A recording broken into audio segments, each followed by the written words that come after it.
Lovers of lore, thank you for joining me for this installment of Magic the Gathering lore. Today, we are going to be talking about cosmic horrors, the hidden threat to the multiverse. If you've never heard of a cosmic horror, you have to go all the way back to the earliest days of Magic the Gathering to find out anything about them. And there's only one recorded instance of dealing with them on Dominaria, but their threat is actually widespread and could emerge at any moment. So, what is a cosmic horror? Well, it certainly lives up to its name. It is absolutely horrific, a gigantic gargantuan beast, as big as a house when it's small and contained. When allowed to grow, there are really no limits to its dimensions. It stinks like a corpse, and they come from beyond the stars, so they do not originate on Dominaria. They have amber crystalline eggs, and the amber is nearly indestructible. No force can penetrate it, but at the same time, a simple application of a little water causes these crystals to melt away. The cosmic horror itself is an animal, plant, and insect hybrid, taking on different aspects of all three. It's essentially a hive beast that's capable of operating with independent parts, and it creates a honeycomb structure for itself deep in whatever plane it's residing in. So, we get our first interaction with a cosmic horror in the story Jedit, and that's from the Magic Legends Cycle, Book 2 specifically. And what happens in that story is you have Xiaoku Endbringer has managed to essentially ensnare and enslave one of these cosmic horrors. She has it trapped deep down under the earth where it had been residing. What happened to free it was about 60 years ago, a king had delved deep under his kingdom and had somehow managed to encounter these eggs. Obviously, some water gets on them. A cosmic horror is birthed as a result from this, and it starts to take over the lands. It basically runs everyone out of there. It's capable of taking over other beings as well. In fact, we learn that there is this thousands and thousands of year old being known as the floral spasm. And if you've wondered what the floral spasm is, it's actually a tribesman, a human, who was lured into supping upon the nectar of the cosmic horror. Because of its plant-like aspect, it has these roots and sweet nectar. And so what happens was the barbarian ends up drinking this nectar, and as a result is transformed into this floral spasm. And the spasm has this crazy combination of spider and plant abilities where it can actually shoot webbing out, but those are vines instead. And the vines will be all sticky and ensconce you and drain your life force out of you the same way that a plant would. So that is a very interesting combination together. Now, the spasm wasn't created by the particular cosmic horror that we encounter. It was created by a previous iteration because there are a number of these cosmic horror eggs that are basically buried deep within the surface, and sometimes due to tectonic shifts, planeswalker battles, whatever it is, one of these eggs will surface, come in contact with water, and the cosmic horror will become free to run rampant until something reins it in. But in the case of this cosmic horror,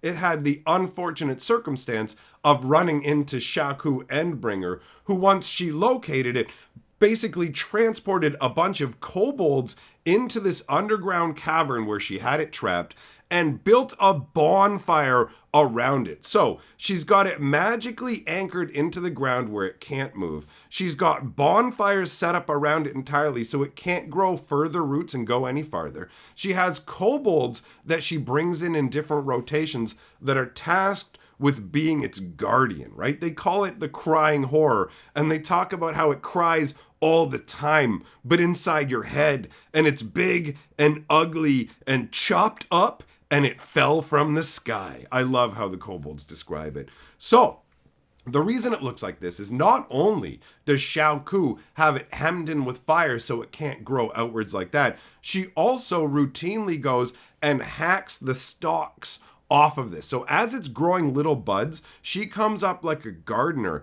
and just saws them off. And the cosmic horror is terrified of her, right? It pulls away in revulsion, but she tends it like a sweet little pet because to her, it is a massive treasure. What she does with this is absolutely amazing. She has a cloak that will allow you to enter the dreams of other beings. So wearing this cloak, she's actually able to basically read the dreams and live in the dreams of the cosmic horror. And by doing that, she gleans all kinds of otherworldly magics that other mages can't get access to. Literally nobody else knows it because this magic comes from beyond the stars. And she actually has a plan where she's ensnaring the mage Johann, who is an incredibly powerful mage, but is effectively manipulated by her. He ends up wearing this cloak as well and learns about the dreams of the cosmic horror. And from his dreams, we actually get to see in the story that these cosmic horrors, they originate from a plane that was completely covered in them. Essentially, their species was so successful that it dominated the entirety of the plane they existed on, to the point where even their tentacles had to be flailed up into the air because there was no room to even move them side to side. And so, all as individuals, but at the same time mutually, they had the desire to be free and individual and not stuck there. And then there's a massive explosion that launched across the multiverse, and it sent these crystalline eggs of these cosmic horrors hurtling out to all kinds of different locations. And that's how they end up embedded in these different locales. Now, when we see it in the story originally, it's this shriveled, tortured being. It doesn't even want to exist anymore. In fact, when some heroes come along and end up helping it, they end up cracking some of these crystalline eggs onto the beast, trying to free it and help it because they're trying to destroy Shao Ku and they need all the allies they can get. So even though they're terrified of this gibbering horror that is crying directly into their minds, they're pouring the content of these eggs out onto it because there's all this floral fluid, the stuff that made the spasm that's in there,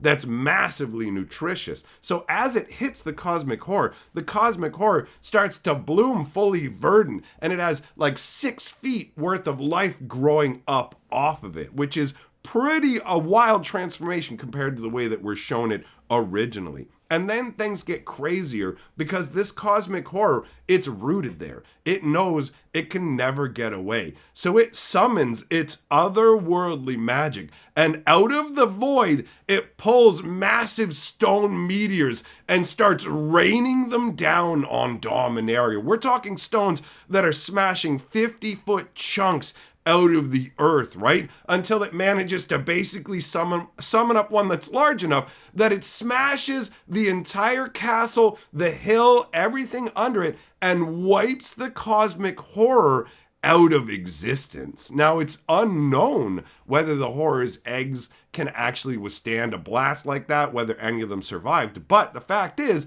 these horrors got sent out all over the place. They could be embedded essentially anywhere and at any moment rise up to the surface. And it could be more planes than just Dominaria that this could happen on. So to me, this is some super epic lore. And originally when I created Fantasy Geographic, the idea was to talk about different wildlife and creatures, and the cosmic horror felt like a really cool one to touch on. So I hope you guys enjoyed that as much as I did. Thanks for coming by. If you enjoy what we're doing, you can support it by joining the channel membership or the Patreon. My thanks to the channel's patrons and channel members. I will see you all next time. Remember, my friends, lore is life.